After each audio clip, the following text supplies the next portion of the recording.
আসসালামু আলাইকুম ওয়া রাহমাতুল্লাহ। সম্মানিত ভালোবাসা মানুষগুলো, সবাইকে স্বাগত জানাই আজকে ভিডিওতে। কথা বলার চেষ্টা করব সৌদি আরবে কি কারণে আপনার আসা উচিত বা প্রবাসে কি কারণে আপনার আসা উচিত।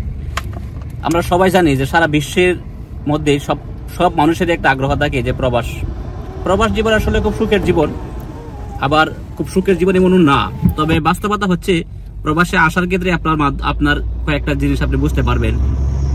আপনি দেশে যত টাকা ইনকাম করেন, যত ভালোই চাকরি করেন, যত ভালো ক্যারিয়ার হোক আপনি কিন্তু বিদেশ ভ্রমণ করার যে একটা সুযোগ সৌভাগ্য সেটা আপনার হবে না। আপনি যদি রিস্ক নিতে ভয় পান, আপনি জীবনে ভালো কিছু করতে পারবেন এরকম না, হয়তো সুখে থাকতে পারবেন, কিন্তু সুখে থাকার জন্য যতটুকু প্রয়োজন সেটা হচ্ছে কি মনের তৃপ্তি। সেটা আপনি প্রবাসে আসার পর কিন্তু আপনি পাবেন। আপনি কষ্ট হচ্ছে, আপনার সমস্যা হচ্ছে, অসুবিধা হচ্ছে, এগুলো আপনার জীবনের অংশ, এগুলো হবে আপনার। আপনি সারা জীবন সুখে আছেন, আপনি ফেসবুকে স্টোরি দিতে সুখে আছেন, আপনি মানুষের সাথে গল্প করতে সুখে আছেন না, এগুলো হচ্ছে আসলে আমাদের একটা সামঞ্জস্য দেখানোর জন্য। পৃথিবীতে কোনো মানুষের কিন্তু সুখে নেই।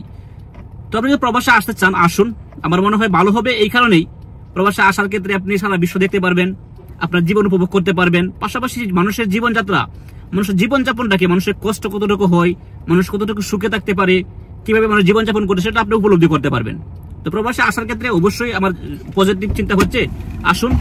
আসলে আপনার লস হবে, আপনার ক্ষতি হবে এরকম না। আপনি ঠকবেন, ঠকার পরে জিতে যাবেন। আপনি ঠকবেন, ঠকার পর আপনার শিক্ষা হবে। আপনি ঠকবেন, ঠকার পর আপনার কিছুটা জ্ঞান হবে, যেটা আপনি বাংলাদেশে থাকার অবস্থায় কোনোভাবে সেটা আপনি করতে পারবেন না, সেটা সম্ভব না।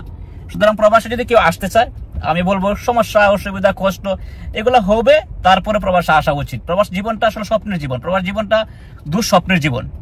তারপরে বলবো প্রবাসে আসতে, কারণ প্রবাসে আপনি এমন কিছু পাবেন যা টাকার বিনিময়ে কোনোভাবে কোনোদিন সম্ভব না। ধন্যবাদ সবাইকে, সবার জীবন সুখময় হোক। আসসালামু আলাইকুম ওয়া রাহমাতুল্লাহ।